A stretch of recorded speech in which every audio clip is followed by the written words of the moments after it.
거룩하신 하나님 아버지, 은혜를 감사드립니다. 우리에게 허락된 이 하루도 하나님의 말씀을 따라 시작합니다. 주의 말씀을 기억하며 주께 온전히 기도하는 이 시간이 되게 하여 주시옵소서. 예수님 이름으로 기도드립니다. 아멘. 찬송가 508장 하나님께 찬양드립니다. 우리가 지금은 나그네 되어도 화려한 천국에 머자 나가리니 이 세상 있을 때 주 예수 위하여 끝까지 힘써 일하세. 주 내게 부탁하신 일 천사도 흠모하겠네. 화목해 하라신 구주의 말씀을 온 세상 널리 전하세. 주 예수 말씀이 온 세상 만민들 흉악한 죄에서 떠나라 하시니 이 말씀 듣고서 새 생명 얻으라. 이 기쁜 소식 전하세. 주 내게 부탁하신 일 천사도 흠모하겠네. 화목해 하라신 구주의 말씀을 온 세상 널리 전하세. 영생의 복락과 천국에 갈 길을 만 백성 알도록 나가서 전하세. 주 예수 말씀이 이 복음 전하라. 우리에게 부탁하셨네. 주 내게 부탁하신 일 천사도 흠모하겠네. 화목해 하라신 구주의 말씀을 온 세상 널리 전하세. 하나님 말씀 요한계시록 9장 13절에서 17절입니다. 신약성경 407쪽입니다. 13절에서 17절 말씀 한 절씩 교독하겠습니다. 여섯째 천사가 나팔을 불매 내가 들으니 하나님 앞 금제단 네 뿔에서 한 음성이 나서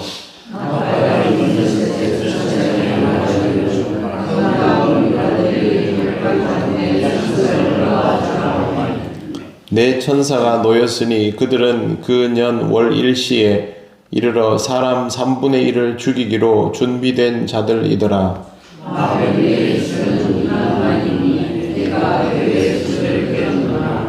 같이 읽겠습니다.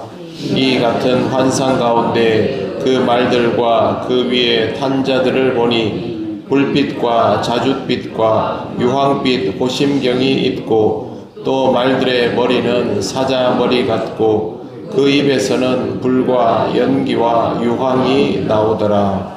아멘.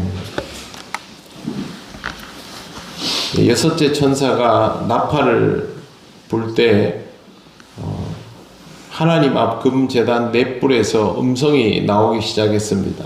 이거는 이제 새로운 방식의 재앙, 즉 심판의 재앙이 시작된다는 뜻입니다. 음성이 여섯째 천사에게 내린 지시는 결박한 네 천사를 놓아주라는 것인데 큰 강 유브라데에 결박한 네 천사를 놓아주라 이렇게 되어 있습니다. 큰 강 유브라데는 그 실질적인 이 유브라데 강을 뜻하는 것이 아니라 이 유브라데 강이 가지고 있는 의미가 있습니다. 유브라데 강은 옛날 이스라엘 사람들에게는 이스라엘 지경과 이방의 경계입니다. 그러니까 하나님의 땅과 그 땅을 벗어난 지역의 경계가 유브라데이고, 그리고 로마 사람들에게도 로마 제국과 로마 제국을 벗어난 영토의 경계가 또 유브라데가 됩니다. 그러니까 경계선이 되는 것이죠. 이 경계선에서부터 경계 안으로 들어오게 되면 그들이 보호받을 수 있는 지경으로 그 바깥에 있는 세력이 들어오는 형태가 됩니다. 그런데 여기 보면 결박한 내 천사라고 되어 있죠. 결박당했다라는 말은 좋은 의미가 아닙니다. 좋은 용도로 쓰여지는 천사가 아니다라는 것이죠. 이전에 계시록 읽을 때 보면 땅 내 모퉁이에 있는 천사가 들어오는 그 심판의 바람을 막아주고 있다가 열게 되면 심판이 시작되고 그런 내용이 나오는데, 거기에 나오는 땅 모퉁이에 있는 내 천사와는 다른 존재를 뜻합니다. 천사가 얼마나 많을까? 그거는 우리가 모르지요. 하나님은 여러 방식으로 이렇게 소급해서 사용할 수 있다라는 것이죠.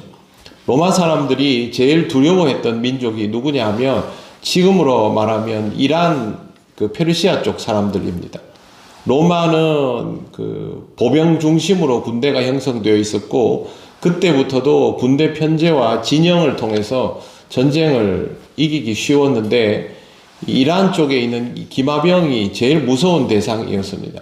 그래서 항상 그쪽 땅만 보고 있으면 공포감을 가지고 있는데, 그런데 마침 또 이 계시록에 나오는 유브라데 강의 건너편에서부터 넘어오게 되는 이라고 하면 자기들도 모르게 그걸 이제 떠올리게 되어 있는 것이죠.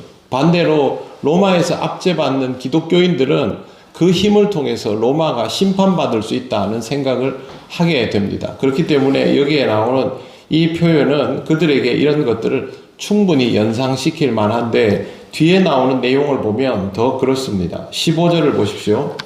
내 천사가 놓였으니 그들은 그 년 월 일시에 이르러 사람의 3분의 1을 죽이기로 준비된 자들이더라.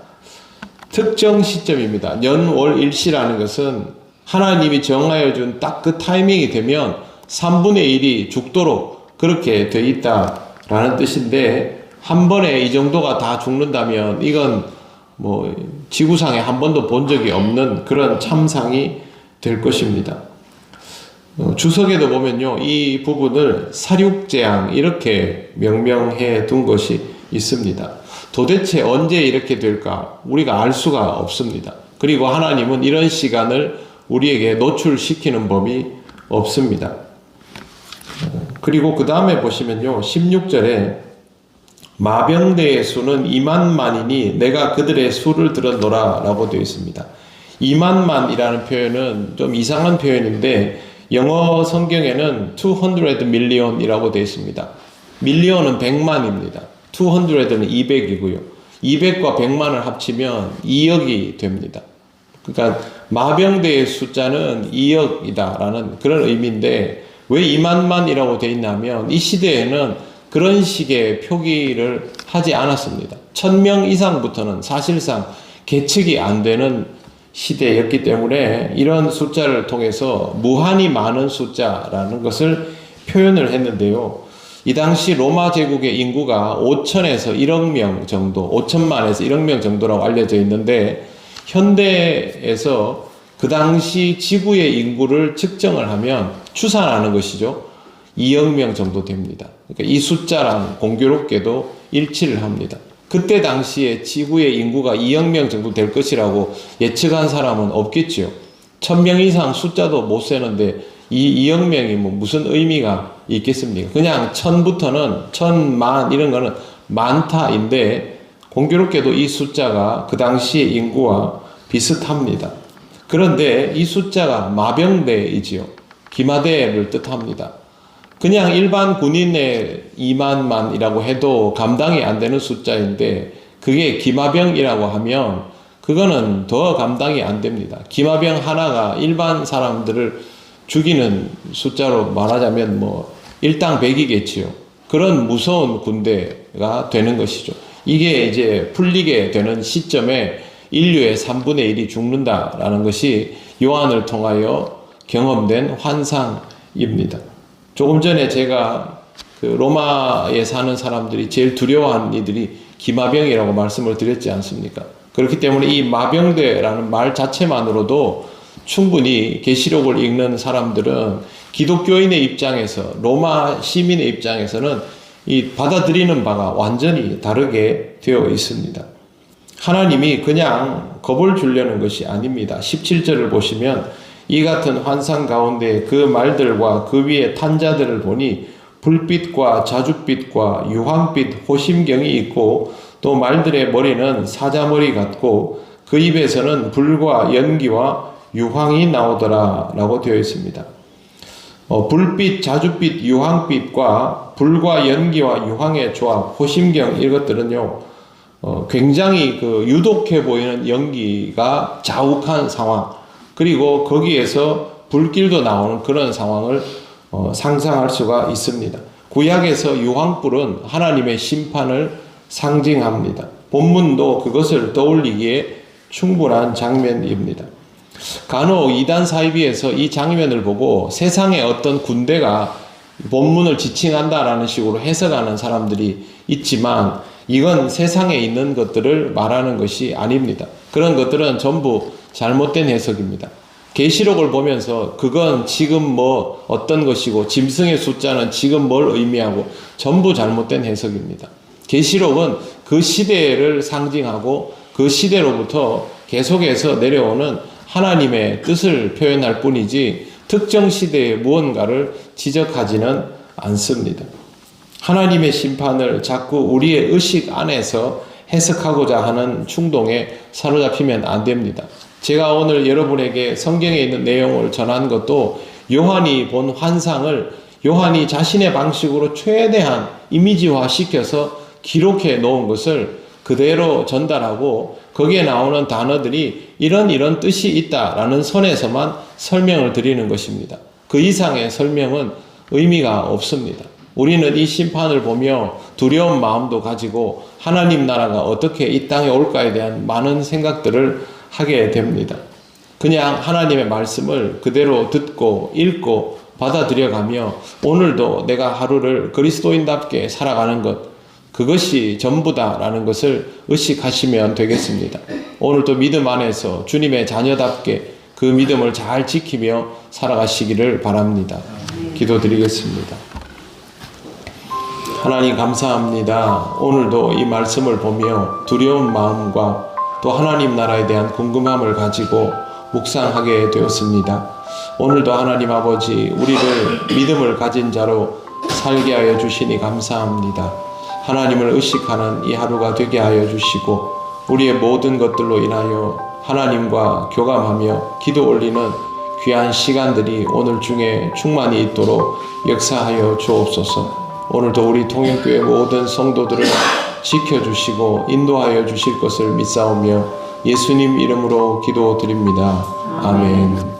하늘에 계신 우리 아버지, 아버지의 이름을 거룩하게 하시며 아버지의 나라가 오게 하시며 아버지의 뜻이 하늘에서와 같이 땅에서도 이루어지게 하소서. 오늘 우리에게 일용할 양식을 주시고 우리가 우리에게 잘못한 사람을 용서하여 준 것 같이 우리 죄를 용서하여 주시고 우리를 시험에 빠지지 않게 하시고 악에서 구하소서. 나라와 권능과 영광이 영원히 아버지의 것입니다. 아멘.